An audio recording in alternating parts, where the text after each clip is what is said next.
हरिओम सर्वेभ्यः नमो नमः। आज की हमारी कक्षा प्रथम स्तबक पंचमः पाठः हलंत स्त्रीलिंग शब्दाः। हमने हलंत पुल्लिंग शब्द हमने पढ़ लिए हैं। आज का हमारा विषय है हलंत स्त्रीलिंग शब्द। जिन शब्दों के अंत में हलंत वर्ण होते हैं उनका हमें अध्ययन करना है और वो स्त्रीलिंग के लिए करना है। पहला हमारा शब्द है योषित। इसमें देखिए अंत में त है और हलंत व्यंजन वर्ण है इसलिए इसको हलंत वर्ण कहेंगे। ये जो है तकारांत वर्ण है। योषित दूरदर्शनम पश्यति। योषित का अर्थ होता है स्त्री। योषित का अर्थ है स्त्री, महिला इत्यादि, अर्थात योषित। योषित दूरदर्शनम पश्यति। योषित जो है टीवी देखती है। योषितौ मेघम पश्यतः। दो योषित मतलब दो महिलाएं मेघ को देखती हैं। योषितः दूरदर्शनम पश्यन्ति। बहुत सारी महिलाएं दूरदर्शन देखती हैं। तो योषित, योषितौ, योषितः। उसी के अनुरूप हमारा क्रिया शब्द भी इसमें आया। क्रियापद पश्यति, पश्यतः और पश्यन्ति। एक वचन, द्विवचन और बहुवचन। आगे देखेंगे स्रक। स्रक अस्ति, स्रजौ स्तः, स्रजः सन्ति। स्रक, स्रक का मतलब होता है ये हार। हम जो कंठ में जो हार धारण करते हैं फूलों का, माला और हार इन दोनों में भेद होता है। माला में जो है पुष्पों का जो संचय है वो कम होता है, हार में बहुत अधिक गुथे हुए पुष्प होते हैं। तो स्रक मतलब हार। स्रक अस्ति हार है। स्रजौ स्तः दो हार हैं।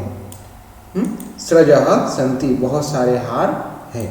तो स्रक, स्रजौ, स्रजः। इसके उपरांत अप्सरा। अप्सराः नृत्यति। यहाँ पे देखो आकारांत शब्द नहीं है, ये सकारांत शब्द है। इसका एक वचन रूप बनता है अप्सराः। अप्सराः नृत्यति। अप्सरा नृत्य करती है। अप्सरसौ नृत्यतः। दो अप्सराएं नृत्य करती हैं। अप्सरसः नृत्यन्ति। बहुत सारी अप्सराएं नृत्य करती हैं। तो अप्सरा, अप्सरसौ, अप्सरसः इस प्रकार से इसके रूप बनते हैं। आगे देखेंगे वाक् शब्द। वाक् अर्थात वाणी। वाक् मधुरा अस्ति। वाणी मधुर है। वाचौ मधुरे स्तः और वाचः मधुराः सन्ति। वाक्, वाचौ, वाचः। उसके बाद मूर्तौ। स्रक अस्ति मूर्ति पर हार है। मूर्त्योः स्रजौ स्तः दो मूर्तियों पर हार है। मूर्तिषु स्रजः सन्ति सभी मूर्तियों पर या बहुत सारी मूर्तियों पर हार है। फिर है सरित। सरित अर्थात नदी। जो हमारा ईकारांत शब्द नदी था उसी का हलंत रूप हम देखें पर्यायवाची है। तो जैसे सरिता शब्द होता है ना, सरिता का अर्थ जो है नदी होता है, तो वही सरिता शब्द जो है उसका मूल स्वरूप होता है सरित रूप होता है वो।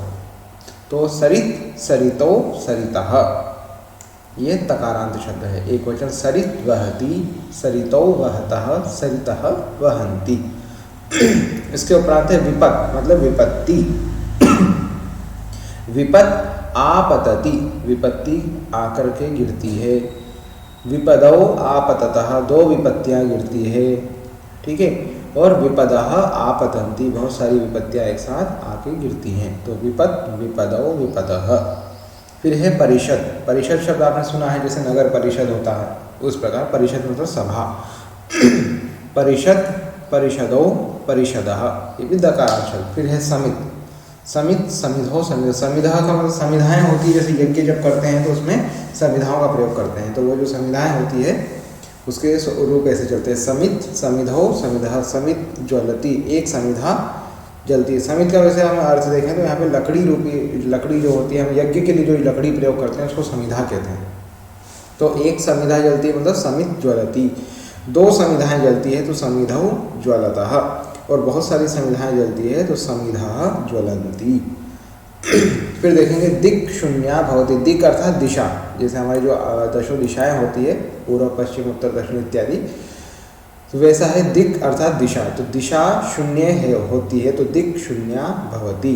दो दिशाएं शून्य होती हैं तो दिशौ शून्य भवतः। सभी दिशाएं शून्य हैं तो दिशः शून्याः भवन्ति। तो रूप कैसा बना? दिक्, दिशौ, दिशा। ये शकारांत रूप। फिर है विद्युत विद्योतते। विद्युत अर्थात बिजली बिजली चमकती है तो विद्युत विद्योतते। दो जगह अलग अलग विद्युत जो है बिजली चमकती है तो विद्युतौ विद्योतेते। ठीक है, और बहुत सारी बिजलियाँ ऐसा चमकती है तो विद्युतः विद्योतन्ते, विद्योतते विद्योतेते विद्योतन्ते आत्मनेपदी रूप। हलंत स्त्रीलिंग शब्दांक के एक वचन द्विवचन और बहुवचन के रूप किसमें? प्रथमा विभक्ति में। पहला है हमारा त्वच शब्द है, चकारांत शब्द है त्वच। रूप कैसे बनेंगे? त्वक त्वचौ त्वचः। अब ये चकारांत है, इसका ज्ञान हमें कैसे होगा? बहुवचन को देख करके। बहुवचन का जो अंतिम वर्ण होगा उसी से हम देखो व्यंजन वर्ण व्यंजनांत जो होते हैं, हलंत शब्द जो होते हैं उसमें बहुवचन का अंतिम वर्ण हमें देखना होता है।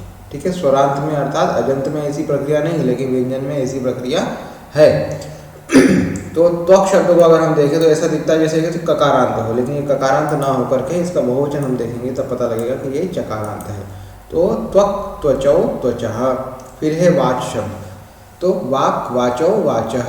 फिर है स्रज शब्द, स्रक स्रजौ स्रजः। फिर है सरित शब्द, सरित सरितौ सरितः। फिर है तड़ित शब्द, तड़ित तड़ितौ तड़ितः। इसके उपरांत विद्युत शब्द, विद्युत विद्युतौ विद्युतः। फिर है आपत, आपत आपदौ आपदः। आपत मतलब आपत्ति और विपद मतलब विपत्ति, वो आपत्ति विपत्ति एक ही चीज़ है। विपद विपदौ विपदः। फिर है संपद मतलब संपदा जो होती है, जिसे हम जैसे धन संपदा ऐसा बोलते हैं ना, संपदा संपत्ति, तो उसके लिए शब्द है संपद शब्द है दकारांत। तो संपद संपदौ संपदः। फिर है शरद, जो हमारी शरद ऋतु है वह दकारांत शब्द है, तो शरद शरदौ शरदः। फिर है संसद, तो संसद संसदौ संसदः। परिषद परिषद परिषदौ परिषदः। प्रतिपद प्रतिपद प्रतिपदः प्रतिपदौ प्रतिपदः। समिध समित समिधौ समिधः, देखिए धकारांत है। फिर है शुद्ध, क्षुत शुद्धौ शुद्धः। फिर है दिश, दिक् दिशौ दिशः। फिर है प्रावृष, प्राविट प्रावृटौ प्रावृषः। प्राविट का मतलब क्या होता है? प्राविट मतलब वर्षा काल, वर्षा जो होती है उसको प्राविट भी कहते हैं। फिर है आशीष, आशीहि आशीषौ आशीषः। आशीर्वाद जो होता है ना, आशीष वह, आशीहि आशीषौ आशीषः। फिर है अप्सरस, अप्सराः अप्सरसौ अप्सरसः, ये सकारांत रूप। आगे अभ्यास करेंगे। योषित योषितौ योषितः। वाक् वाचौ वाचः। स्रक् स्रजौ स्रजः। त्वक् त्वचौ त्वचः। आपत् आपदौ आपदः। विपद विपदौ विपदः। समित समिधौ समिधः। फिर है आशीहि आशीषौ आशीषः। संपत् संपदौ संपदः। तो उसी प्रकार 8 हमने इधर कर लिए, बाकी के इधर करेंगे, तो ये आपको फिल करना है इसे। अब क्रियापदों के साथ। अप्सराः नृत्यति, अप्सरसौ नृत्यतः, अप्सरसः नृत्यन्ति। सरित् प्रवहति, सरितौ प्रवहतः, सरितः प्रवहन्ति। स्रक् अस्ति, स्रजौ स्तः, स्रजः सन्ति। आपत् आयाति, आपदौ आयातः, आपदः आयन्ति। फिर है संपत्, संपत् वर्तते, संपदो वर्तेते, संपदः वर्तन्ते। शरत् राजति, शरदौ राजतः, शरदः राजन्ति। फिर परिषद प्रचलति, परिषदौ प्रचलतः, परिषदः प्रचलन्ति। फिर है समित ज्वलति, समिधौ ज्वलतः, समिधः ज्वलन्ति। विद्युत विलसति, विद्युतौ विलसतः, विद्युतः विलसन्ति। योषित गायति, योषितौ गायतः, योषितः गायन्ति। बहुवचन के रूप यहाँ पर दिए हुए हैं, उसका हमें एक वचन बनाना है। जैसे दिशः अंधकार युताः, तो दिक् अंधकार युता, ठीक है, स्त्रीलिंग था इसलिए युता। कंठे स्रजः शोभन्ते, कंठे स्रक् शोभते। मुखात् संस्कृतवाचः स्फुरन्ति, मुखात् संस्कृतवाक् स्फुरति। जीवने रमणीयाः शरदः आयान्ति, जीवने रमणीया शरत् आयाति। ग्रीष्मानन्तरं प्रावृषः भवन्ति, ग्रीष्मानन्तरं प्रावृट् भवति। गगने तडितः द्योतन्ते, गगने तडित् द्योतते। शिष्याय आशीषः सन्तु, शिष्याय आशीः अस्तु अथवा भवतु। विद्युतः विद्योतन्ते, तो विद्युत् विद्योतते। गृहे संपदः सन्ति, गृहे संपत् अस्ति। सन्ति बहुवचन है तो हमें एक वचन बनाना है अस्ति। आगे देखेंगे, एक वचन उन्होंने दिया है, उसका अब हमें क्या करना है, बहुवचन बनाना है। संपत् गर्वं जनयति, संपदः गर्वं जनयन्ति। शिशूनां वाक् मधुरा, शिशूनां वाचः मधुराः। जीवने विपत् आगता, जीवने विपदः आगताः।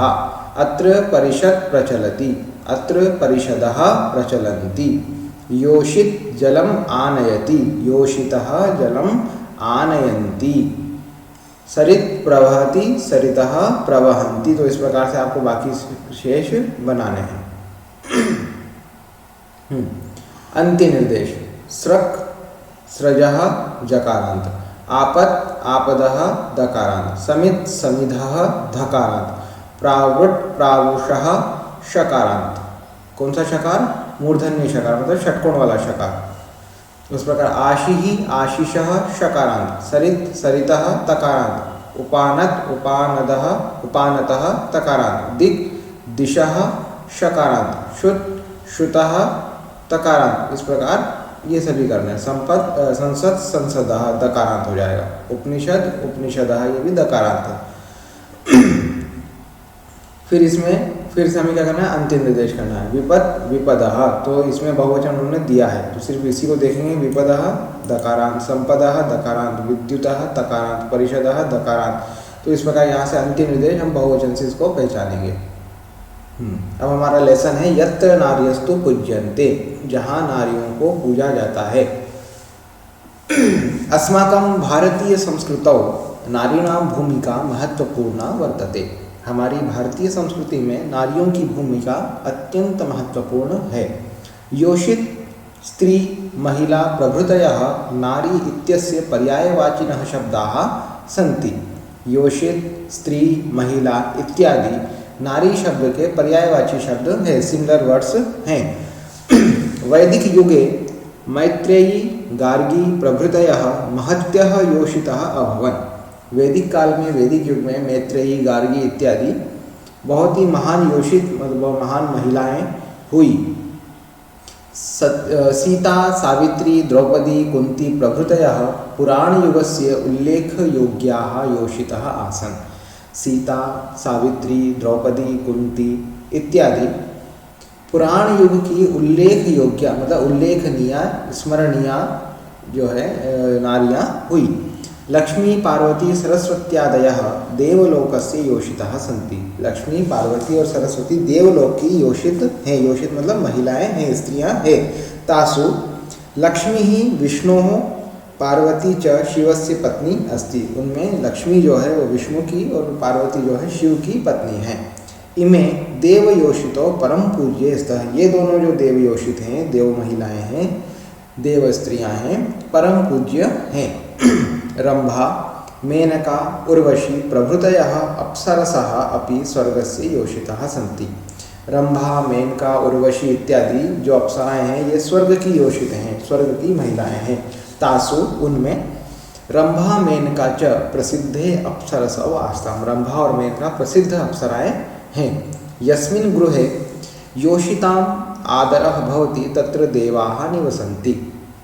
जिस घर में योषितों का अर्थात महिलाओं का आदर होता है वहाँ देवता निवास करते हैं। इति अस्माकं शास्त्रेषु उक्तम अस्ति। ऐसा हमारे शास्त्रों में कहा गया है।